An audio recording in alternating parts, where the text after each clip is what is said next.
કેમ છો બધા? આજે આપણે કાઠિયાવાડી હવે તો બધી જગ્યાએ ખાખરા સ્પેશિયલ જુદી જુદી ગ્રેનના બળે છે.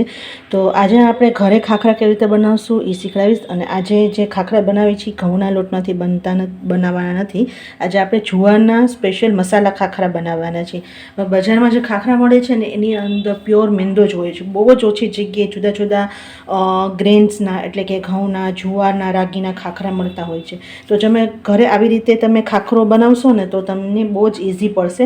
બહુ જ નાની નાની ટિપ્સ છે એમાં જાણવા જેવી. એટલે વિડીયો પૂરો અને સ્કીપ કર્યા વગરનો જોજો. એના માટે એક પેન લીધું છે. એક કોઈ પણ ઘરમાં તમારે જે કટોરી 2-3 એક સરખી જેવી હોય ને એનું માપ લેવાનું છે. 1 કપ પાણી લઉં છું એની અંદર. હવે આપણે મસાલા ખાખરા બનાવવાના છે અને પ્લસ આપણે જુવારના લોટના બનાવવાના છે. એટલે જુવારના લોટમાં ગ્લુટન ન હોય એટલે આપણે એને પહેલે ગ્લુટન માટે એટલે આપણે લોટ પ્રોપર બંધાય એના માટે આની પ્રક્રિયા છે. તો પહેલે ગેસ ચાલુ કરી દીધો છે. હવે એની અંદર મસાલો ખાખરો બનાવવાનો છે. એટલે હળદર ચપટી, મીઠું ટેસ્ટ પ્રમાણે, થોડુંક લાલ મરચું પાવડર અને કસ્તુરી મેથીની આવી રીતે સુકવણી કરેલી છે. આનો વિડીયો મેં મૂકેલો છે, તમારે જોવું હોય તો તમે જોઈ શકો છો મારા YouTube channel lost and traditional રેસિપીમાં. તો આના આવી રીતે હવે આને એક ઉભરો આવવા દેશું. જો પાણીમાં છે ને ઉભરો આવવા માંડ્યો છે. એટલે જે માપથી આપણે વાટકીથી પાણી લીધું હતું એ જ વાટકીથી માપ આપણે 1.5 વાટકી તમારે જુવારનો લોટ લેવાનો છે. આ રીતે તમે કોઈ પણ લોટ તમે બનાવી શકો. સપોઝ તમારે રાગીનો બનાવો ખાખરો તો આ જ મેથડ પહેલે તમારે લોટનું બાંધવા માટેની કરી દેવાનું. હવે તમારે મીડિયમ ગેસ કરી દેવાનો છે. તાપ એકદમ મીડિયમ હોવો જોઈએ અને આને આવી રીતે હલાવી લેવાનું છે. તમે આવી રીતે રોટલી પણ બનાવી શકો. તો તમે જુવારની આવી રીતે મસાલા રોટલી પણ બનાવી શકો. આજે આપણે ખાખરા બનાવીએ છીએ કારણ કે હવે તો ઓલ ઓવર ઇન્ડિયાની બહાર બધી જગ્યાએ એટલા સરસ બધી જગ્યાએ ખાખરા જુદી જુદી વેરાયટીના જુદા જુદા ફ્લેવરના મોકલતા હોય છે. તો જો તમે આવી રીતે ઘરે બનાવો અને તમે એવી જગ્યાએ રહેતા હો કે જે તમને જુદા જુદા ફ્લેવરના જુદા જુદા ધાન્યના ન મળતા હોય તો આ તમારા માટે પરફેક્ટ રેસીપી છે. અને બહુ જ ઇઝી છે. કોઈ એમાં નાની નાની ખાલી ટ્રિક્સ જ તમારે ફોલો કરવાની છે. હવે આપણે સરસ જો બધું મિક્સ થઈ ગયું છે. હવે ગેસ બંધ કરી દેવાનો છે. ગેસ બંધ કરી અને આવી રીતે ઢાંકીને 5 મિનિટ માટે એમને રહેવા દેવાનું છે. જો 5 મિનિટ થઈ ગઈ છે અને હવે આપણે મિશ્રણ છે ને એને એક અલગ બાઉલમાં લઈ લેશું.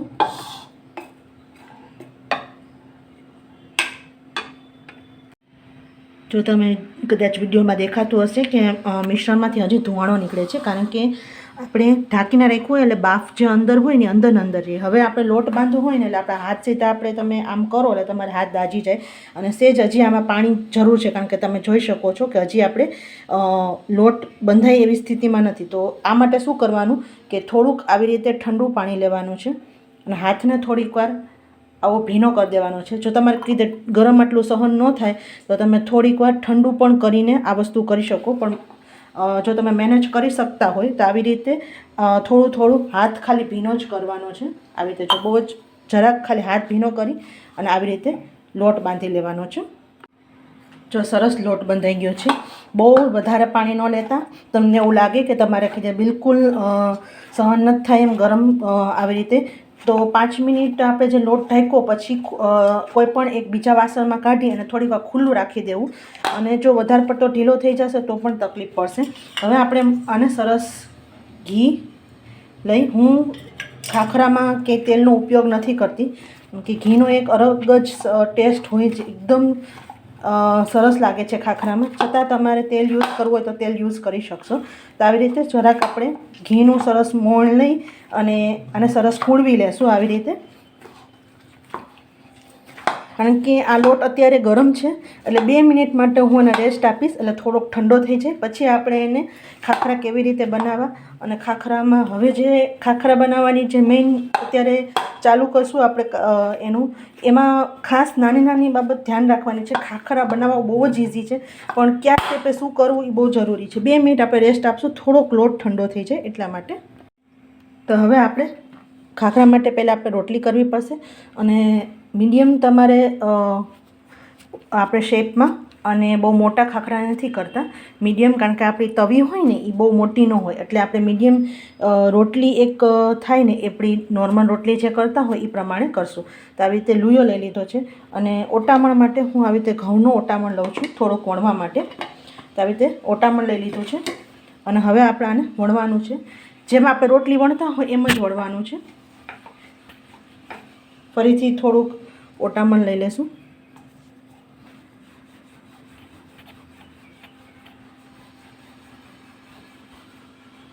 કારણ કે આમાં ગ્લુટન ન હોય એટલે થોડુંક સાઈડમાંથી ફાટશે, એટલે ચિંતા બિલકુલ નહીં કરતા. જો આપણે આવી રીતે વણી લઈએ ને, કારણ કે ગ્લુટન ન હોય ને જુવારમાં, એટલે તમારે શું કરવાનું, કોઈ પણ આવી રીતે લઈ લેવાનું વાસણ, અને કોઈ પણ ઉપર ઢાંકણું હોય તો, કાં કોઈ પણ ડીશ હોય તો એવી રીતે તમારે કરી લેવાનું. તો આના હિસાબે તમારા જે ખાખરા હોય ને એ એક સરખા જ જેવા થશે, એક જ બધાય. અને ફરીથી આને થોડુંક વણી લેવાનું. ખાખરા બહુ જાડા નહીં વણવાના, એકદમ મીડિયમ. અતિ જાડા વણશો તો પછી એને શેકાવામાં બહુ વાર લાગે છે. અને ફરીથી પછી આને આવી રીતે સરસ વણી લ્યો. જો બરાબર છે. હવે આપણે સાઈડમાં લોઢી ચાલુ કરી દઈશું ને, એક એક આવી રીતે વણતા જશું, શેકતા જશું. જો અહીં લોઢી આપણે ગરમ કરી લીધી છે. હવે આમાં નોનસ્ટિક તમારે તવી નહીં લેવાની, તમારે લેવાની છે લોખંડની તવી, જે આપણે રોટલી માટે યુઝ કરતા હોય. અને હવે આને શેકવાનું છે. હવે ખાખરા માટે જે સ્ટેપ બહુ જ મહત્ત્વનું છે આ છે. આને એકદમ શેકવાનું નથી, કાચું પાકું શેકવાનું છે. એટલે એક સાઈડ જરાક ભાત આવે એટલે તરત જ બીજી સાઈડ પલટાવી દેવાનું છે. આ બહુ જરૂરી સ્ટેપ છે, અને એના પછી એના કરતાં પણ જરૂરી સ્ટેપ છે. જો થોડોક ભાત એક સાઈડ દેખાવા માંડે એટલે તમારે બીજી સાઈડ તરત જ ફેરવી દેવાનું છે.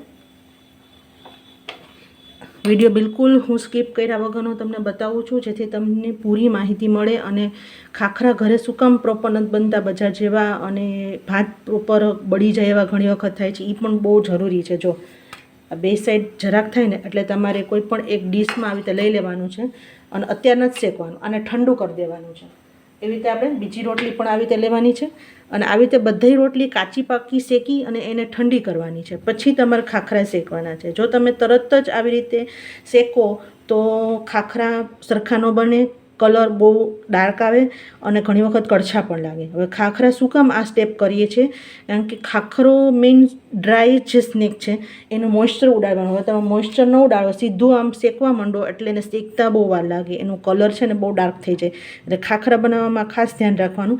હવે તમે આવી બીજા લોટની પર બનાવી શકો, આનાથી મોટા તમે સાઇઝમાં ખાખરા બનાવી શકો હજી તો, તમે ઈચ્છા પ્રમાણે તમે કરી શકો. જો આવી રીતે બે સાઈડ શેક્યું. હવે બીજી બધી આવી રીતે કાચી પાકી શેકી અને એને ઠંડી કરવાની છે કમ્પ્લીટલી.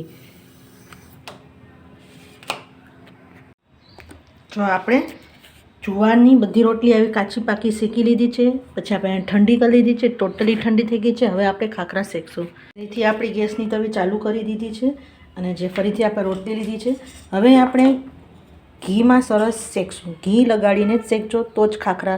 એમને જો તમારે ડાયટમાં ખાવા હોય ને તો તમે ઘી લગાડ્યા વગર પણ શેકી શકો, પણ ઘી લગાડીને શેકશો તો તમારા ખાખરા સરસ ખાવામાં બહુ જ સરસ મીઠા લાગશે. અને હવે તાપ બિલકુલ સ્લો રાખવાનો, કારણ કે ફાસ્ટ ગેસે આપણે આ કરશું ને તો જે ભાત હોય ને, જે ભાત એટલે કે જે ઉપરની ઘણી વખત ગુલાબીની જગ્યાએ લાલ થઈ જાય, કાં પછી કાળી થઈ જાય, તો એ ખાવામાં થોડુંક કડવા લાગે છે ખાખરા. એટલે આવી રીતે જો ધીમા તાપે એક સાઈડ ઘી લગાડી અને શેકવાનું. અને તાપ એક પહેલાં કદાચ તમે ખાખરા શેકો તો થોડોક મીડિયમ હીટ રાખી શકો, પછી એક બે ખાખરા થઈ જાય ને પછી સ્લો ફ્લેમ કરી દેજો બિલકુલ. કારણ કે એક વખત તવી ગરમ થઈ જાય ને તરત જ ખાખરા કદાચ પછી કડક નહીં થાય એવું થશે સમટાઈમ્સ. એટલે તમારે એકદમ ધીમા તાપે કરવાનું રહેશે. અને હજી તમને કદાચ બીજી ટિપ્સ કે ઘણી વખત જો આવી રીતે વણવામાં આપણે જે રીતે વણ્યું અને વણી અને પછી સાઈડમાં કોઈ પણ નાની ડીશ કે આપણે કોઈ પણ ડબ્બાનું ઢાંકણું લઈને આપણે એક સરખા શેપ દીધા છે. જો તમારે વણવામાં બહુ જ ફાટતું હોય ને તો થોડુંક પાણી નાખી અને સરસ કૂણવી લેવાનો, પણ બિલકુલ ચિંતા ન કરતા બધા તમારે જુદા જુદા ધાન્યમાંથી બધા ફ્લેવરના આવી રીતે ખાખરા થઈ શકે.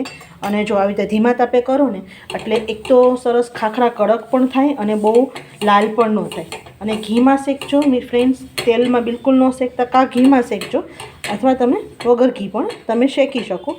પણ જુવારનો લોટ ઓમે ડ્રાય હોય તો તમે ઘીમાં શેકો ને તો એનો સરસ અરોમા પણ આવે અને થોડુંક મોઇશ્ચર પણ સરસ જળવાઈ રહે અંદર.